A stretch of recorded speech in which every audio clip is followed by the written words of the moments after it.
बहुत बहुत स्वागत है आप सभी का आपके अपने यूट्यूब चैनल हूँ। दोस्तों, मज़ा आ जाता है जब आपको एक ही वीडियो के माध्यम से तमाम सारे प्रश्नों के उत्तर को बता दिया जाता है और आप लोग वही वीडियो देख करके जब पेपर में जाते हो और उसी टाइप के आपके पेपर में भी प्रश्न आ जाते हैं तो आपको बहुत ज़्यादा अच्छा लगता होगा और बहुत ज़्यादा कहीं ना कहीं पे कम समय में बहुत ज़्यादा जानकारी आपको मिलती है।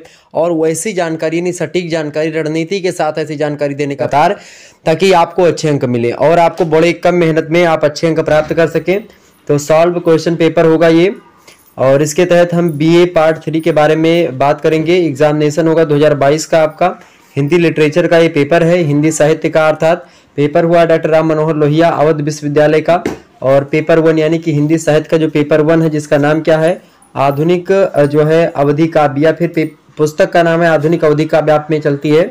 और जनपदीय भाषा साहित्य पेपर का नाम है, अवधि काव्य के नाम से आपका पेपर जाना जाता है। जनपदीय भाषा साहित्य ये अधिकतर जिलों में आप देखेंगे, जैसे कि इधर जो जितने भी आपके अवध क्षेत्र से पढ़ेंगे उनमें ये पेपर खास करके होता है। डॉक्टर राम मनोहर लोहिया अवध विश्वविद्यालय जो है उसमें ये पेपर चलता है। और जो जैसे ब्रज भाषा क्षेत्र से होंगे उनमें ब्रज भाषा चलती है। इसी प्रकार से जो अलग अलग क्षेत्रों से होंगे उनमें अलग अलग अपनी जो वहाँ की जो लोक भाषा होती है उसके बारे में पूछा था। तो अवधि काव्य यहाँ की अवध की भाषा है, तो इसीलिए यहाँ पर ये पूछा जा रहा है। हिंदी साहित्य का ये पेपर है बीए थर्ड ईयर का। और इसी प्रकार से आपको बता दूं कि पेपर 2 का कल आपका पेपर होने वाला है। तो पेपर 2 का अगर आपको वीडियो देखना है तो अभी रात के 8 बजे से आपकी लाइव क्लास होगी, जो कि लगभग 1.5 से 2 घंटे के आसपास की क्लास होने वाली है। महा मैराथन क्लास आपको देने का प्रयास करूंगा। उस वीडियो में आपको हर एक, जैसे कि हिंदी भाषा का और हिंदी साहित्य का जो दोनों का इतिहास है आपको बताने का प्रयास, उसमें बोलियां कौन कौन सी, जो प्रश्न आने हैं बोलियों को लेकर के जितने भी प्रश्न आने हैं उन सभी प्रश्नों को हमने इकट्ठा किया है और आपके कम्युनिटी में भी पोस्ट किया है। और आप लोग एक काम करिएगा कि आपको पीडीएफ भी नहीं देने मतलब देखने की आवश्यकता है। आप जो है वहीं चैनल से ही आप जो है फोटो देख सकते हो कौन कौन से प्रश्न आने वाले हैं। वैसे उन प्रश्नों के उत्तर को अगर आपको देखना है तो एक बार मॉडल पेपर अभी रात के 8 बजे से आपकी लाइव क्लास होगी, फ्रंट पेज पर आपको मिलेगा। तो आप उस लाइव क्लास को जरूर अटेंड करेंगे, क्योंकि उसमें बहुत इंपॉर्टेंट बातें और मतलब कि पूरे के पूरे पेपर को आपको सॉल्व करवाया जाएगा 1 से 1.5 घंटे के अंदर या 2 घंटे के अंदर जितने में हो सकेगा। ओके, तो आप लोग उसको जरूर ज्वाइन करिएगा। पार्ट 3 का एग्जामिनेशन आइए हम बात कर लेते हैं। आपको टाइम जो है 3 आवर्स का दिया गया था। मैक्सिमम मार्क्स आपके 100 थे। नोट आपसे करा कि सभी खंडों के उत्तर निर्देशानुसार दीजिए। खंड आ, बा और सा 3 खंडों में आपका पेपर बटा हुआ था। देखिए अति लघुत्तम टाइप के प्रश्न आ से पूछे गए थे। यहाँ पर नोट करा था कि सभी प्रश्नों के उत्तर दीजिए। प्रत्येक प्रश्न का उत्तर लगभग 50 शब्दों में होना चाहिए, यानी कि 2 नंबर का एक प्रश्न था, 10 क्वेश्चन करने थे, 20 नंबर यहाँ से आपको मिल जाते हैं अति लघुत्तरीय प्रश्नों से। पहला प्रश्न था बड़ा इंपॉर्टेंट प्रश्न, देखिए अवधि के प्रमुख प्रेमाख्यानकों के नाम बताइए। बार बार हमने कुतुबुन मंजन, जायसी, इन सभी, शेख निसार, इन सभी के बारे में खूब बताया। मुल्ला दाऊद एकदम विस्तार से हमने खूब आसानी से एक एक करके 4-4, 5-5 बार बताया है आपको। और अगर आपको अभी नहीं 10-12 जो है प्रेम आख्यानकों के नाम हमने बताए थे।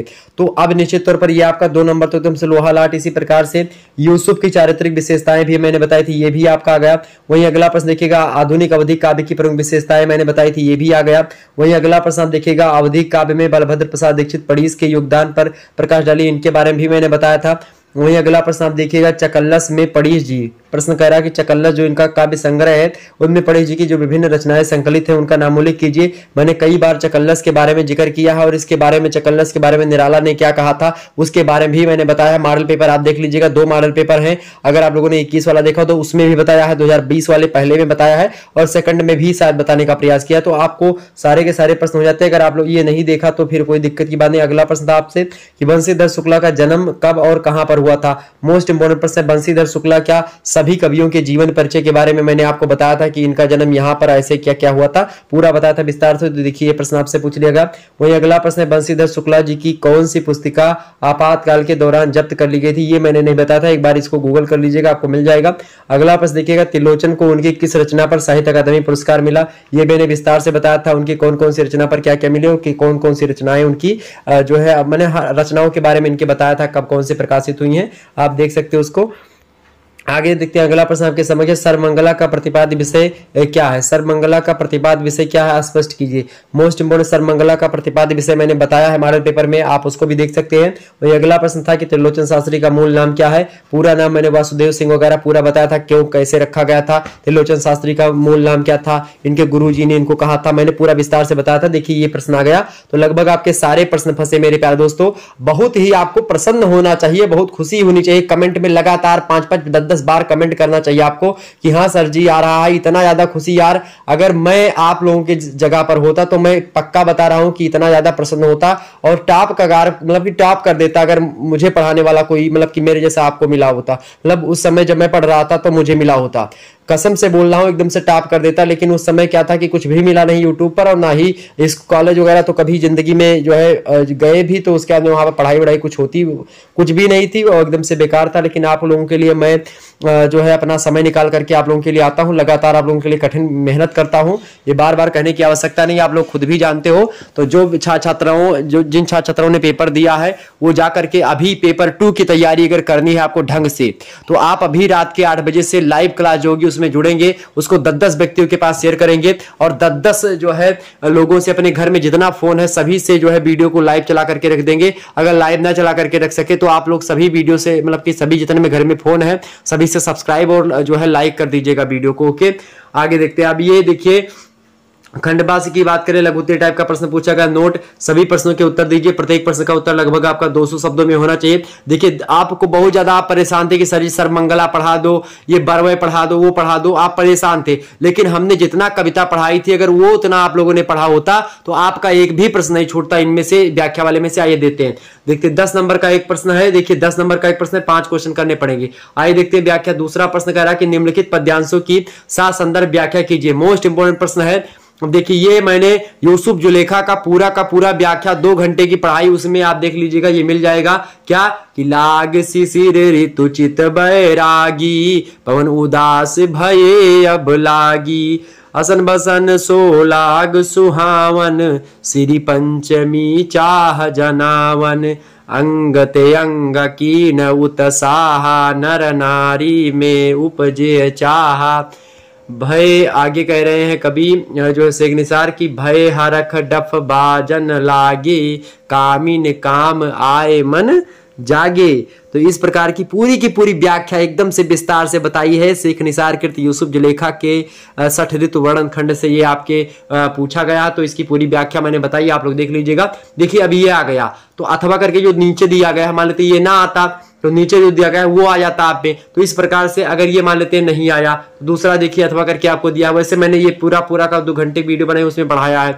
दूसरा देखिए अथवा करके इधर कि दूसरे के दुखते दुखी हुए, मनई कविता की है ये। दूसरे के दुखते दुखी हुए, अपनो सुख सबका बांट दिए। कि दूसरे के दुख में जो व्यक्ति दुखी हो जाता है, अपनो सुख यानी अपना सुख जो है सभी में बांट देता है, यानी कि अपने सुख में सभी का सुख समझता है और कहीं ना कहीं पे अपने सुख को सभी में बांट देता है। मिलजुल करके अपने सुख को एक प्रकार से बयां करता है लोगों में, एक प्रकार से जो जाने सुख दुख के किरला, जो सुख और दुख के एक प्रकार से उसको जानता है, बंधन को जानता है कि सुख और दुख जीवन में आने हैं, वो व्यक्ति बस वह आए सुंदर मनई, वही सुंदर मनई है। ये कविता जो है किसकी है भैया? ये कविता है आपकी मनई कविता से ली गई है। बलभद्र प्रसाद दीक्षित पड़ीस जी की ये कविता है, बड़ी फेमस कविता है। और मनई कविता की व्याख्या मैंने विस्तार से बताई थी। देखिए ये आ गया, तो दोनों आ गए आपके, चाहे ऊपर वाला करते चाहे नीचे वाला।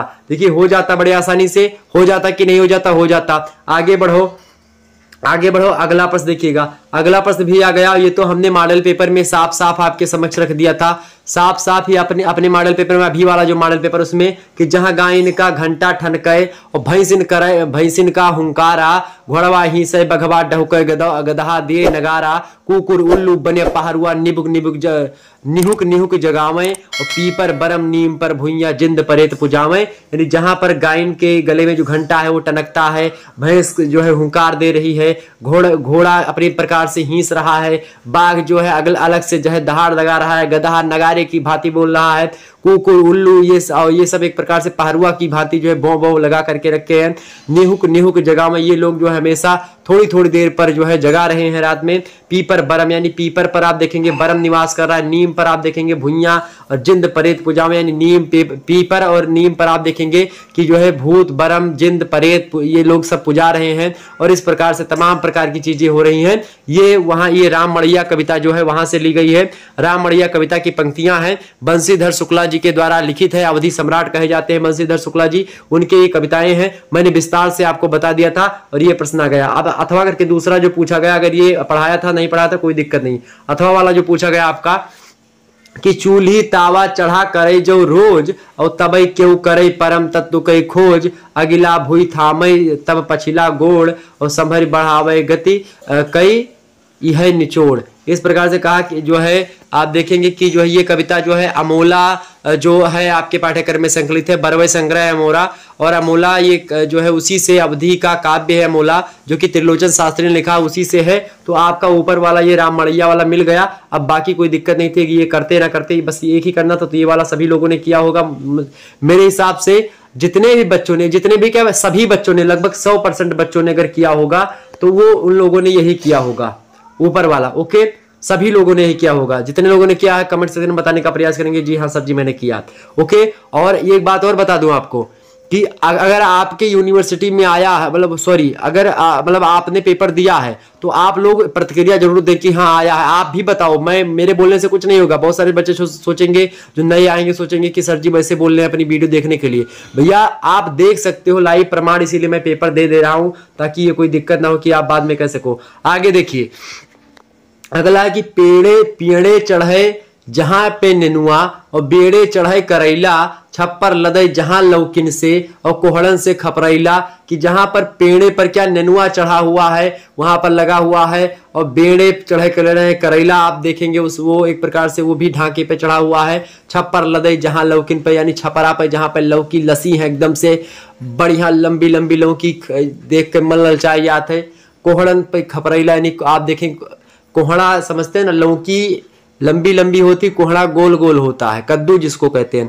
तो कद्दू जो है खपरैला बने, समझ रहे हैं। पहले खप्पर होता था गांव में, तो उस खप्पर पे जो है कोहड़ा लदा हुआ। सरसैया के साग कोच मां, सरसों का साग जो है औरतें जो होती पहले साग खोटने बथुआ सरसों केरमुआ का जाती थी गाँव वगैरह में। अब तो जो है नहीं जाती है कोई, बाकी पहले जाया करती थी सरसों का साग। जब आप देखेंगे साग जो है सरसों बथुआ और उसके बाद में केरमुआ पालक ये सब जब मिला करके सोवा मेथी ये सब इनकी सबकी पत्तियों को मिला करके साग कभी बने तो विस्तार से अगर बनाया जाए साग को खूब बढ़िया से, तो खाना एकदम से सोचिएगा कि अमृत है साग। तो वो साग उस समय बनता था। सरसैया के साग कोचमा, कोच माने अचरा माँ, लिहे है लिहे गोदमा कनिया। और ये मैंने बताया भी था आपको, ये व्याख्या भी बताई थी। और परदेसी के पंथ निहारे जहां जलाधुर धनिया, यानी जहां पर जो है परदेसी जो है लजाधुर धनिया, लजाधुर माने लज्जा से एक प्रकार से जो है लाज लग रही है उनको, लेकिन जो है जो स्त्रियां हैं जिनके पति परदेश में गए हैं वो जो है उझक पद कंजन के पंजन पे पेक पाती छाती छोहरन छबे लगी। जिस प्रकार से भेजे मन भावन के उधो के आवन की सुधि पर जिगावन में पावन जबे लगी, जो है प्रिय प्रवास महाकाव्य है। अयोध्या सिंह उपाध्याय हरिवोध लिखते हैं जिस प्रकार से कि जब भगवान श्री कृष्ण की चिट्ठी आती है गोकुल में, जो है भेजे मन भावन के उधो के आवन की, जब उधो आते हैं यहाँ पर तो गोपियां कहती हैं कि हमको लिखे हो है कहा, हमको लिखे हो है कहा, हमको लिखे हो है कहा, कहां सबे लगी। इस प्रकार से बातें होने लगती हैं। और ठीक उसी प्रकार से परदेसी जो पति उनके प्रदेश में हैं वो लोग पंथ माने रास्ता निहार माने देख रही हैं जहां जहां, यानी कि लजाधुरी कहां पर, जिस स्थान पर, उस स्थान की बात यहां पर की जा रही है। और ये पंक्तियां जो है स्वतंत्रता के मंच से ली गई हैं। ये मेरे प्यारे दोस्तों पाठक जी के, विश्वनाथ पाठक, आचार्य विश्वनाथ पाठक की रचना है जो है सर्वमंगला। उसी सर्वमंगला से स्वतंत्रता का मंच और स्वराज की स्थापना, ये आपके पाठ्यक्रम में त्रयोदश और चतुर्दश ये जो है खंड संकलित हैं। और जिनमें से आपका स्वतंत्रता का जो मंच खंड है उससे ये कविता पूछी गई थी। तो ये आपको एक प्रकार से मैंने बताया भी था, मॉडल पेपर में इसकी व्याख्या भी बताई थी और ये आ गया। ओके, तो यहाँ पर चूल्ही ये आपका आ गया, चौथा वाला आ गया, मॉडल पेपर में बताया भी था मैंने। आ गया पूरा का पूरा। वहीं आगे देखेंगे, अगर ये ना भी बताओ तो यहाँ पर आगे देखेंगे, इस पंक्ति की व्याख्या मैंने पूरी की पूरी बता रखी पहले से ही। देखिएगा ये पंक्तियां कि झूमय लागी अरहरिया डगर महकी, बह गए पूरब के बैरिया डगर महकी, पनघट के जमघट में चर्चा छिड़ गए बाल्य पनकय, और छम छम छम पायल बाजे और चुनरिया खन खन खन खन कय। इस पी की पूरी व्याख्या मैंने बताई है। ये पंक्तियां जो है आपके डगर महकी कविता से है। आद्या प्रसाद मिश्रा उन्मत्त जी का आप लोगों ने नाम सुना होगा, और नाम क्या सुना, या पढ़ रहे हो तो नाम तो सुना ही होगा ना भाई।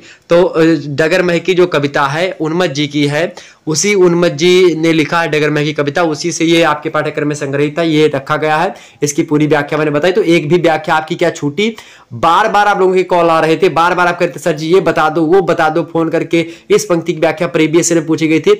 मैं बता दे रहा हूं कॉन्फिडेंस के साथ कि ये आएगा तो वो आएगा, ये मान करके चलो। अनुभव बोलता है मेरे प्यारे दोस्तों, अगर आप टैलेंटेड हो तो आपको कहीं कुछ आवश्यकता नहीं इधर उधर भटकने की। आप जो है खुद ही को पता चल जाता है कि कौन कौन से प्रश्न आने वाले हैं। हालांकि आप लोग उतना शायद जो है विश्लेषण ना कर पाते हो, लेकिन चूंकि मैं आप लोगों से सीनियर हूं तो जरूर मैं आप लोगों के लगातार कम से कम 5 वर्षों के पेपर जो है मैंने देखे हैं लगातार। आप लोग 4 साल पढ़ाते हो गया, तो आप देख सकते हो कि 4-5 साल में अनुभव हो जाता है आदमी के पास कि हाँ क्या क्या आने वाला है, कैसे आता है, किस प्रकार से ट्रेंड होता है, और कौन कौन कैसा मंतव्य है यूनिवर्सिटी वालों को, सब पता हो जाता है। यार बीए उतना ज्यादा क्या बता दिया जाए वही आता है, तो आप परेशान मत हो उसको लेकर के। ये आ गया, और अभी रात के 8 बजे वाली क्लास जरूर अटेंड करिएगा आप सभी लोग, ओके।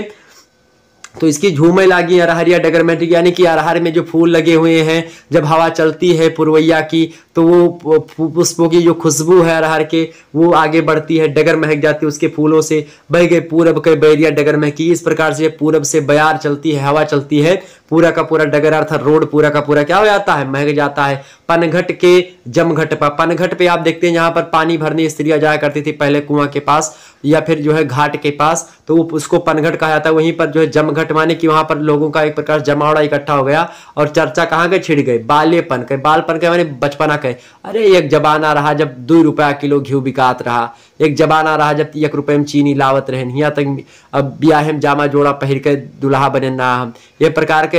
अभी देखो पुराने लोग छोड़े, बफर खाने जाएंगे अभी आप लोग देखिएगा तो पुरनिया जो लोग होंगे, जो बूढ़े लोग होंगे, वो खास करके क्या करेंगे, वो खास करके यही करेंगे कि वही बतवाएंगे बीच में, अरे ये सब बफर सिस्टम हो गया, कुकुर भोज, अब इसमें मजा नहीं आता, बैठ के खाएं जो आनंद रहा वो अब बफर में कहाँ रहेगा। इस प्रकार से तमाम प्रकार की चीजें जो है उसी बात करेंगे, आलोचना करेंगे, क्रिटिसिज्म करेंगे। लेकिन अच्छा उनको भी यही लगता है, भूइमा अब कह दो कि बैठ जाओ साहेब एक चक्कर भूइमा बैठ खाओ, देखो उन्हीं से हुए तुरंत कहो देखो बैठते ना बैठी है तो ये भूइमा खाया है। तो अब देखो ट्रेंड लगातार बदल रहा। अच्छा धीरे धीरे क्या होगा, ये बफर सिस्टम जो है ये धीरे धीरे बदल जाएगा, और बदलने के बाद में होगा क्या कि जो है बैठा लोग खिलाएंगे, गोल गोल मेज लग जाएगी, उसके चारों तरफ कुर्सी लगा देंगे, और बेटर लोग जो होंगे वो जो है ले जा करके खाना देंगे सभी को। इस प्रकार से होगा। तो ये अब इस प्रकार से तो तमाम सारी चीजें होंगी। तो वही तो बचपन के चर्चा छिड़ गए, छम छम छम पायल बाजे, और वहां पर जब स्त्रियां आती हैं तो पायल पहने हुई हैं, उनकी जो है पायल जो है ये पांव आगे बढ़ते हैं तो पायल की जो है घुंघरू जो होते पायल में लगे वो बजते हैं, और चुनरी जो है चूड़िया जो है वो खन खन खन खनक रही है, क्योंकि हाथ में चूड़ियां खनकती हैं एक दूसरे में लड़ती कांच की, और वह पाँव में जो है घुंघरू लगे हुए होते हैं पायल में तो वो बजते हैं। तो इस प्रकार से दृश्य है डगर महकी कविता की। तो उसके बारे में मैंने आपको बता दिया विस्तार से। आगे देखते हैं, अगला प्रश्न आपसे पूछा गया था कि विश्वनाथ पाठक जी की सांस्कृतिक चेतना को निरूपित कीजिए, मोस्ट इंपोर्टेंट प्रश्न था। अथवा करके दूसरा प्रश्न आपसे पूछा गया था, बड़े आसानी से लिख देते। अगला प्रश्न था कि यूसुफ जुलेखा की काव्य भाषा पर प्रकाश डाली, विस्तार से मैंने बताया था, ठेठ अवधी भाषा का प्रयोग है। अगला प्रश्न आप देखिएगा, अथवा नंबर प्रश्न, अथवा प्रश्न आपको दिया गया था कि बलभद्र प्रसाद दीक्षित पढ़िए की मनई कविता, मनई शीर्षक कविता के भाव पक्षात्मक विशेषता का वर्णन कीजिए। बलभद्र प्रसाद दीक्षित पढ़िए जी की जो मनई कविता है उसके शीर्षक कविता का भाव पक्ष। अब भाव पक्ष तो आपको पता है कि मनई के बारे में विस्तार से उन्होंने बताया है ये चीजें, तो आप जाहिर सी बात है पता कर सकते हो। ठीक, वही आगे देखते हैं। एक प्रश्न इसमें नहीं दिख रहा है, मेरे ख्याल से कट गया होगा, या जिसने भेजा उसने पूरा नहीं भेजा, एक प्रश्न नीचे अथवा करके दिया होगा यहीं पर, जो है 5वें का जो है वो नहीं दिखाई पड़ रहा। अब देखिएगा आगे अगला प्रश्न आप देख लीजिएगा भाई, दीर्घ टाइप का यानी खंडसा से जो प्रश्न पूछे गए, कैसे कैसे प्रश्न आए थे, खंडसा यानी दीर्घ टाइप के प्रश्न। नोट करा कि निम्नलिखित प्रश्नों में से किन्हीं 2 प्रश्नों के जो है उत्तर विस्तार से दीजिए। प्रत्येक प्रश्न का उत्तर लगभग 500 शब्दों में आपका होना चाहिए। 15 नंबर का एक प्रश्न है और 2 क्वेश्चन करने, 30 नंबर यहाँ से मिल जाएंगे। देखिए पहला प्रश्न की आधुनिक अवधि कविता की प्रमुख प्रवृत्तियों का वर्णन कीजिए, ये विस्तार से मैंने बताया था और ये प्रश्न आ गया आपका। अगला प्रश्न आपसे पूछा गया था कि उन्मत्त के काव्य में अवध लोक संस्कृति का जीवंत चित्रण हुआ है, इस कथन की समीक्षा कीजिए, ये प्रश्न भी मैंने बताया था। वहीं अगला प्रश्न विश्वनाथ पाठक की रचना में राष्ट्र चेतना का संदेश अधिक मिलता है, इस कथ्य की समीक्षा कीजिए, ये प्रश्न भी आप देख सकते हो। वहीं अगला प्रश्न त्रिलोचन शास्त्री का काव्य ग्रामीण यथार्थ संवेदना प्रयोगशीलता आंचलिकता यानी कि गांवी और लोक संस्कृति की अभिव्यक्ति में सशक्त है, इस कथन की विवेचना कीजिए, मोस्ट इंपोर्टेंट प्रश्न था। वही अब त्रिलोचन शास्त्री के गांवी पक्ष आलोचनात्मक मतलब कि जो आंचलिकता इस पर प्रकाश डाले, ऐसे कुछ प्रश्न बनता तो आप बता सकते थे उसके बारे में। वही अगला प्रश्न कि बंशीधर शुक्ला ग्रामीण व्यवस्था के श्रेष्ठ कवि हैं, पाठ्यक्रम की कविताओं के आधार पर समीक्षा कीजिए, मोस्ट इंपोर्टेंट प्रश्न। इस प्रकार से ये प्रश्न पूछे गए थे, इनमें से आपको करना था। अभी रात के आपके 8 बजे से क्लास होने वाली है, तो आप लोग इस क्लास को जरूर अटेंड करिएगा। हिंदी साहित्य पेपर 2 की हिंदी भाषा में साहित्य का इतिहास 100% ही आने वाले आपकी परीक्षा में, तो आप लोग इसको जरूर अटेंड करिएगा। मिलते हैं फिर नेक्स्ट वीडियो में, तब तक के लिए जय हिंद जय भारत। आप सभी को बहुत बहुत धन्यवाद हमारे साथ जुड़ने के लिए।